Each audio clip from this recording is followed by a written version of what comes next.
भारत और पाकिस्तान के बीच परमाणु संबंध काफी संवेदनशील और जटिल हैं, क्योंकि दोनों ही देश परमाणु हथियारों से लैस हैं।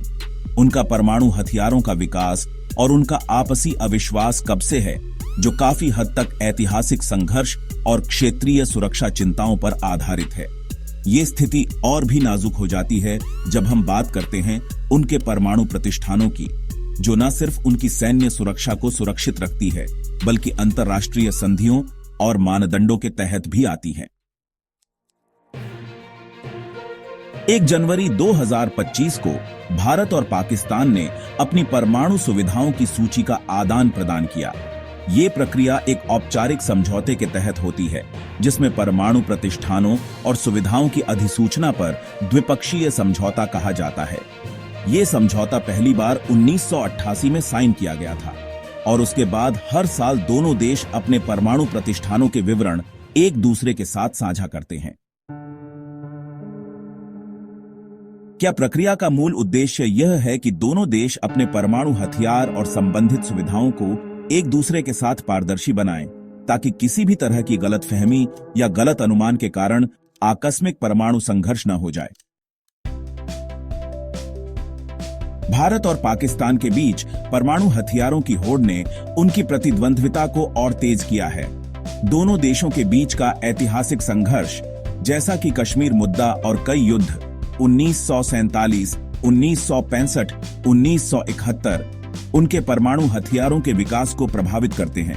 पाकिस्तान ने 1974 में भारत के पोखरण परमाणु परीक्षण के जवाब में अपने परमाणु हथियार विकसित करना शुरू किया और उसके बाद से दोनों देश अपने परमाणु शस्त्रागारों को लगातार बढ़ाते रहे। यह समझौता 1988 में साइन किया गया, जिसने भारत और पाकिस्तान दोनों ने यह फैसला किया कि उनके परमाणु प्रतिष्ठानों को एक दूसरे के साथ सालाना शेयर किया जाएगा। क्या एक्सचेंज का मुख्य उद्देश्य यह है? पारदर्शिता। क्या दोनों देशों को अपने परमाणु प्रतिष्ठानों के बारे में जागरूकता होती है? विश्वास निर्माण। ये एक तरह का आत्मविश्वास निर्माण उपाय है, जिसे दोनों तरफ से विश्वास बनाया जा सके। जोखिम शमन। ये आकस्मिक परमाणु हमलों का जोखिम कम करता है, क्योंकि अगर कोई गलतफहमी हो तो दोनों देश एक दूसरे को समय पर सूचित कर सकते हैं। 1 जनवरी को भारत और पाकिस्तान अपने परमाणु सुविधाओं की सूची का आदान प्रदान करते हैं। इसका मतलब यह है कि दोनों देश एक दूसरे को अपने परमाणु हथियारों, रिएक्टरों और संवेदनशील प्रतिष्ठानों के स्थानों के बारे में सूचित करते हैं। ये राजनयिक चैनलों का आदान प्रदान होता है, जैसे उच्च आयोग या दूतावास, जहां दोनों देश अपनी संबंधित सूचियां आधिकारिक तौर पर साझा करते हैं। ये सूचियां गुप्त राखी जाती हैं और ये केवल उच्च स्तरीय अधिकारियों के पास होती हैं। ये प्रक्रिया पारदर्शिता को बढ़ावा देती है, लेकिन सुरक्षा चिंताओं पर भी ध्यान रखती है। गलतफहमी से बचें। अगर कोई परमाणु सुविधा गलती से लक्ष्य हो जाए, तो दोनों देशों को पता होता है कि किस सुविधा का जोखिम है, जो आकस्मिक वृद्धि को रोकता है। आत्मविश्वास निर्माण। ये एक सकारात्मक कदम है दोनों देश के बीच, जिसमें परमाणु युद्ध का खतरा कम होता है। अगर ये आदान प्रदान नहीं होता, तो परमाणु हथियारों का उपयोग हो सकता था बिना किसी पूर्व ज्ञान के। वैश्विक मान्यता। ये समझौता एक जिम्मेदार परमाणु राज्य के रूप में दोनों देशों को अंतर्राष्ट्रीय समुदाय में दिखाता है। ये उनकी प्रतिबद्धता को दिखाता है अंतर्राष्ट्रीय मानदंडों और समझौतों का पालन करें। कभी कभी राजनीतिक तनाव या क्षेत्रीय संघर्षों के कारण यह प्रक्रिया बाधित हो सकती है, जैसे कि कश्मीर संघर्ष या आतंकी हमले विनिमय प्रक्रिया को चुनौती देते हैं। हालांकि यह प्रक्रिया लागू है, भारत और पाकिस्तान के बीच भरोसा काफी सीमित है।